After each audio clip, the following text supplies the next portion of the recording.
एक गाँरे रामू नामक जड़े गरीब चाषी रहुथिले। तांको पाखरे अति कम जमी थिला, सेथिरे मध्य जल नथिला।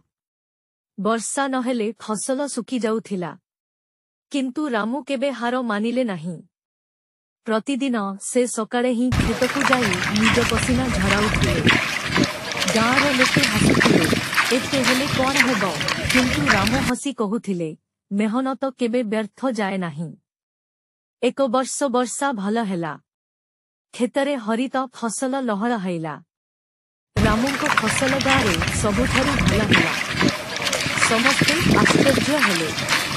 सेमाने बुझिले, निष्ठा और परिश्रम सहित काम कले सफलता निश्चित मिले।